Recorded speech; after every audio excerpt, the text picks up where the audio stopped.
All right, let's get right into it. Back in early 2026, a corner of Wall Street that nobody really talks about started to tremble. A crisis was brewing, not with some big, loud crash, but with a quiet, slamming door. And the reason why is a wild story about a tech revolution that blindsided, well, pretty much everyone.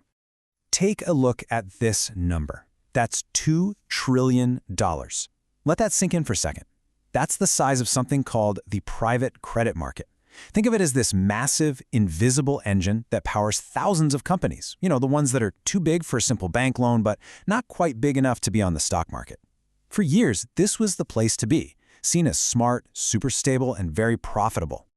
And then, bam! March 2026 hits, and the unthinkable happens. This gigantic, rock-solid market just freezes. Phones start ringing, investors get really nervous, and the whole system starts to look dangerously shaky. And that became the billion-dollar question, or in this case, the trillion-dollar question. You had panicked investors. I'm talking everyone from billionaires to retirement funds for regular folks, all making a mad dash for the exit, only to find the door was locked. So what on earth was going on?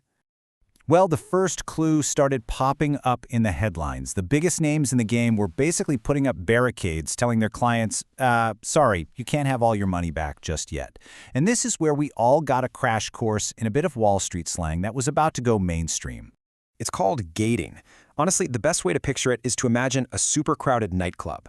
If a fire alarm goes off and everyone sprints for the one tiny exit at the same time, it's total chaos, a stampede.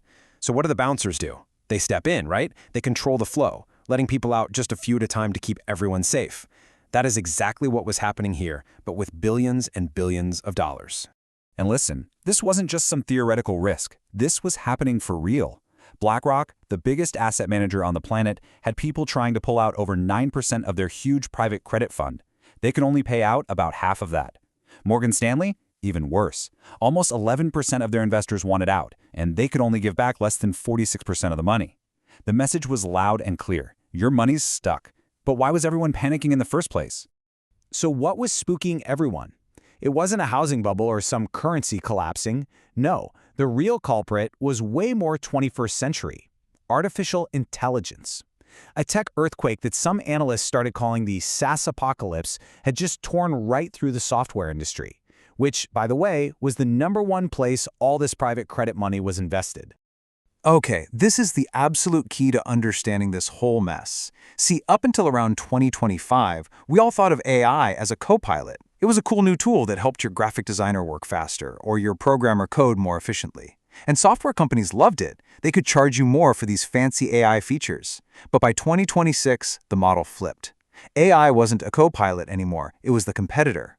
It wasn't just helping the designer, it was becoming the designer. It started replacing entire jobs, making a whole bunch of expensive software licenses just obsolete. And you can see the carnage right here. The values of these companies that private funds had poured billions into were just getting vaporized. Atlassian, which makes tools for developers, dropped 35% because AI was starting to write and manage its own code. Salesforce, built on human salespeople, fell 28%. And for a company like Figma, it was almost a total wipeout, an 80% drop, as generative AI just started doing the work of human designers. Let's put that in Wall Street terms.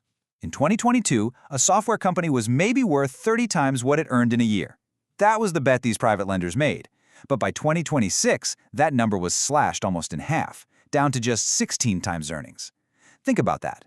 The core value of the companies backing all this debt had been cut nearly in half. The whole foundation was crumbling. This quote just nails it. The smart money was sprinting away from companies that just gave humans a pretty screen to click on, and it was flooding into the companies building the raw AI that made those screens unnecessary. This tech revolution was the trigger. But the question is, was the system already broken? As it turns out, yeah, it was. This AI shockwave didn't hit a perfectly strong, healthy system. It slammed into one that was already hiding some really deep structural problems. The gating, the locked doors, that was just a symptom. The real disease was lurking deep inside the books. And this is where we need to talk about a sneaky little accounting trick called pick debt. Imagine you can't pay your credit card bill this month, so instead of just defaulting, you call up the bank and say, hey, can you just add this month's interest payment onto my total balance? They say, okay.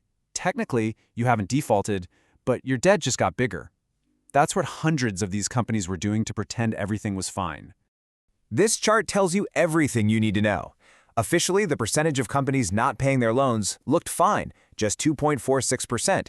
But when you add in all the companies using those pick tricks just to tread water, the real shadow default rate was actually 6.4%. The problem was more than twice as bad as the official numbers were showing. And all of this was happening right as a massive bill was coming due. In 2026 alone, a whopping $12.7 billion of this debt had to be refinanced. That's a 73% jump from the year before. These companies had to go out and get new loans at the exact same moment their business models were getting torched by AI. Talk about a perfect storm. So, naturally, the big, scary question on everyone's mind was, is this it? Is this another 2008? A shadowy part of the financial world, hidden risks blowing up, a total freeze? The parallels were definitely a little spooky, but the answer, thankfully, is no. Let's just put them side by side. In 2008, the problem was bad home loans that were, frankly, worthless. Plus, the banks were using an insane amount of borrowed money, leverage. But in 2026, the loans are to actual software companies that, are struggling, but they still have real products and customers, and crucially, the amount of leverage is way, way lower and tightly regulated. And here's the ultimate proof. Right in the middle of all the panic, a firm called Blue Owl managed to sell a 1.4 times billion-dollar portfolio of these supposedly toxic loans, and they got 99.7 cents on the dollar for them. This is the key takeaway. This wasn't a solvency crisis where the assets are garbage. It was a liquidity crisis. The problem wasn't the loans themselves. It was the fact that you can't sell a 5-year business loan in 5 minutes to give an investor their cash. So this whole mess exposed a massive design flaw, right? The model of promising investors, hey, you can get your money back every few months, just doesn't work when the money is tied up in long-term loans. So now the industry is scrambling to build a much smarter system. And the fix is actually pretty brilliant. It's a 3-step plan. First, you standardize all the loan contracts, so they're simple and machine-readable. Step 2, you bundle hundreds of these standardized loans together into one big package, kind of like they do with mortgages. And Step 3, you create a real market where people can buy and sell these packages instantly. Boom! You've just created the fast, easy liquidity that the system was missing. All right, so let's boil it all down. What did we learn? First, promising people they can get their money out quick from a long-term investment is basically a fantasy. Second, the SaaSpocalypse was real. Software valuations crashed for a very logical, if painful, reason called AI. Third, sneaky accounting was hiding just how much trouble a lot of companies were in. And maybe most important, the system, while flawed, was strong enough to bend without completely shattering like it did in 2008. And that just leaves us with one final, kind of mind-blowing thought. The 2026 private credit crisis wasn't really a story about greedy bankers. It was a story about a new technology completely rewriting the rules of an industry and doing it so fast that our financial system just couldn't keep up. So it really makes you wonder, what's AI going to break next?